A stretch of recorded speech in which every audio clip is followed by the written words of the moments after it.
regardless of how little people care about it, people will tune in. It Absolutely. will get a good TV rating. I can about guarantee that. Oh yeah. Well, I mean, to your point with the two brands, right? With Yeah. Oklahoma and Florida State, and all's not lost. I mean, Marvin Mims, all signs point to him playing in the game. Dylan Gabriel still hasn't made the decision on what his future is going to be, but he'll still play in the game. Javante Barnes has played a lot here towards the latter part of the season for Oklahoma, so it's not a, to your point, it's not a complete, slam dunk. And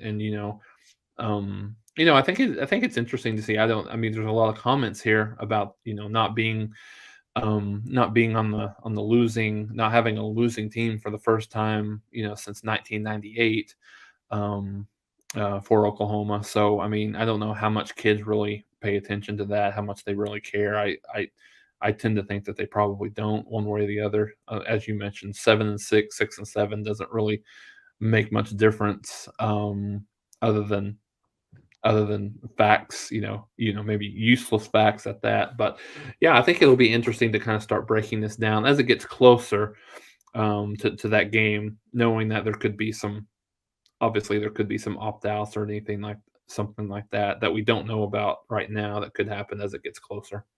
It's funny because these bowl games become more and more meaningless. And again, I'm excluding myself from that opinion because I like the bowl games. I enjoy the bowl games. And I think they're interesting because, again, from the standpoint of watching Oklahoma play week to week, they're all playing the same teams every year. They play the same 9 teams in the Big 12. So that's not knowing that Oklahoma is going to be playing Kansas State this week. Sure, it's a good matchup. It's a nice game, but they play Kansas State every year. Then they play one non-conference game that's really meaningful. And just seeing these teams play different teams, I think it's interesting. It should be. And what's also funny is just kind of the perception of this kind of exhibition status that it has, but it does count on the record just like every other game. Number one. Number two, a lot of the things that fans like to debate and they go back to are directly related to postseason play in bowl games. Like, this is our all-time bowl record, or this is how many times we finished in the top 10. Well, Florida State's going to finish in the top 10 probably if they win this game. If they lose, they won't. And a lot of these things that get argued by college football fans, historical data is tied directly to bowl games, which is kind of interesting. But I understand. And then, again, people at this point, especially when it's got the label Cheez-it Bowl on it, it seems like it's kind of hokey, kind of clownish. Yeah. Does this really matter? But I find it funny that more people will watch this game than maybe every Oklahoma game this year. Certainly more than about one or two of them. But I'm guessing more than any of them, because this will be an exclusive audience. This is the only time you play the entire season when everybody who wants to watch a college football game is going to be watching your game.